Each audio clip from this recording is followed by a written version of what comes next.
Alright, what's going on everyone? It's Picky Choco. Now the community at this point is very confused. Well, not confused but really frustrated at this moment because of what seems to happen of Columbina here. And it is really creating a dilemma for the community and for the modern era of Genshin. So before we get into the video, I'd just like to announce that the 2 blessings giveaway will begin soon. Just make sure that you're in touch with the videos. Alright, so here we get into the video and I want to start this by saying that no, there isn't any leaked footage of Columbina in this video. It is simply my critical understanding of the ongoing discussions that I've tried to implement in this situation, and I hope MiHoYo considers this feedback because it seems from the ongoing discussions that Columbina is indeed moving on a life support and might be the first Archon type character to be in a very critical situation. So, in Genshin Impact, before Not Cry, in order to test the potential of a 5-star,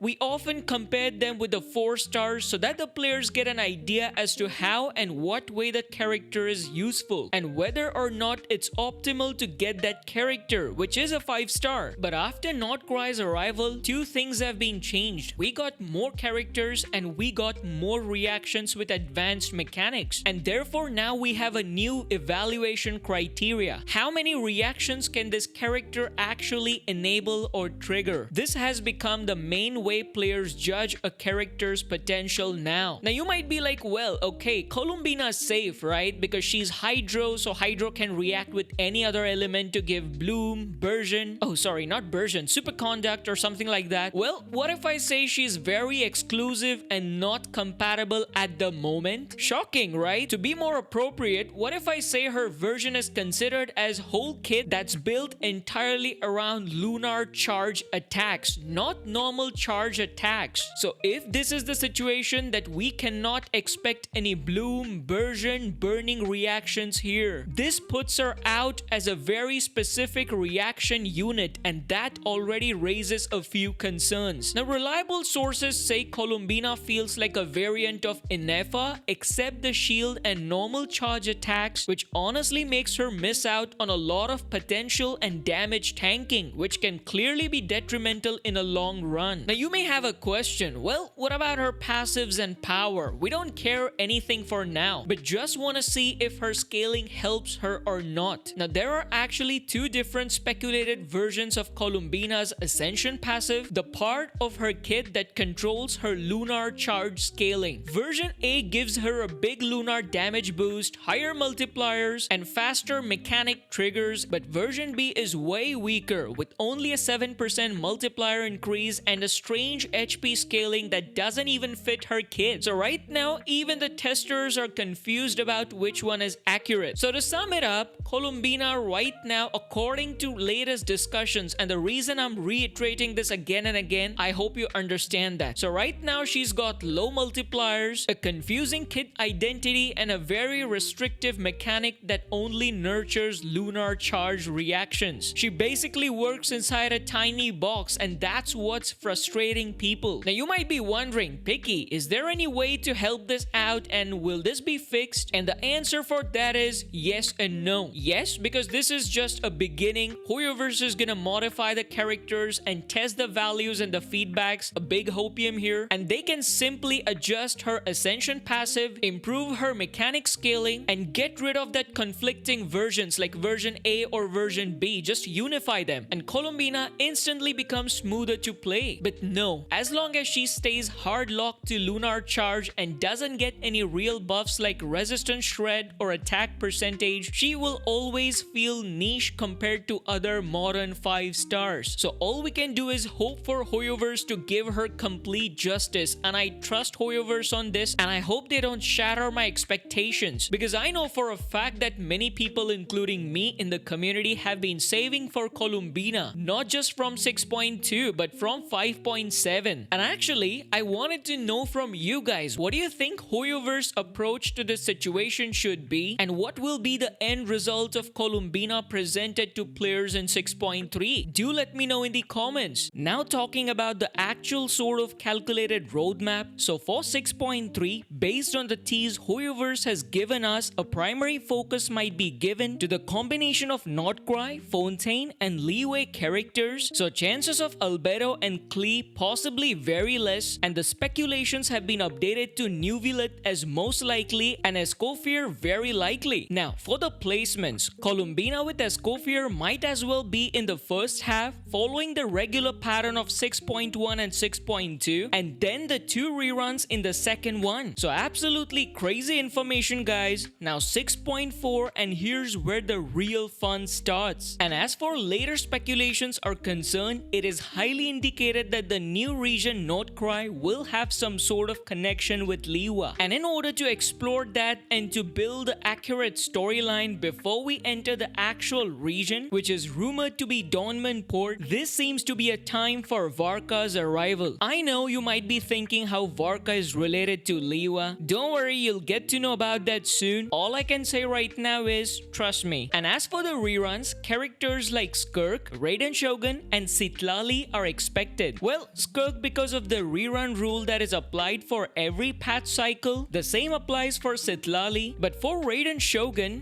it's difficult to relate that with the next character in 6.5, so I'll just say trust my word for it. Well, mainly because of leaks. Now, moving on to 6.5, which really stands as a complex area for speculation. Now, if you remember in the earliest phases, Hoyoverse used to show a connection to just one region, but now remember that we have more than 5 regions. What I think is that they will try to explore and give opportunities to characters such as the new Inazuman character and someone called Iluga, most likely a 4-star and is speculated to be useless. I don't know why. So yeah, these characters might be used to expand the storyline of these regions. And this is also the reason that we might get a new area apart from Dawnman Port even in 6.5. So as for the reruns, since Genshin has a pattern of prioritizing reruns from previous regions, I mean the major rerun units in this patch are usually taken care of. Therefore, rerunning characters like Mavuika, Inefa, Shaska, or Kinich may be a very good idea, because overall it will give players an idea as to what they should ultimately work out with so that they can proceed in a very specific way towards future. Because hey, Snezhnaya won't be that long, and the choices of characters are very dense. So a quick recap of 6.3 having Escoffier, Nuviet, the new Adepti, and Columbina. 6.4, Skirk, Varka, Raiden Shogun, and Citlali rerun. And 6.5 for now Mavuika, Inefa, Shaska, or Kinich. I hope the confusion is clear for now. Now moving on to Varka, well, he is said to be a close acquaintance of some monsters or inhuman clans. I don't know, there's something like a mention of no blood or inhumans. And of course, he is the Grandmaster of the Favonius Knights. As for his vision, I hope it's clear by now that he's Anemo, and it's quite visible in the cutscenes. You don't have to be a leaker to know that. Now, for his weapon theory and baseline power, I'll simply go like this. In terms of his baseline power, he's an upgraded version of Wanderer. Yep, it's been confirmed by many sources so far, and therefore I'm also sticking with this. Now, although he's an upgraded version of Wanderer, he will have a twist of physical DPS into him, which really complicates things but also adds a pinch of excitement. Now, for his mechanics, he was said to be some sort of an S+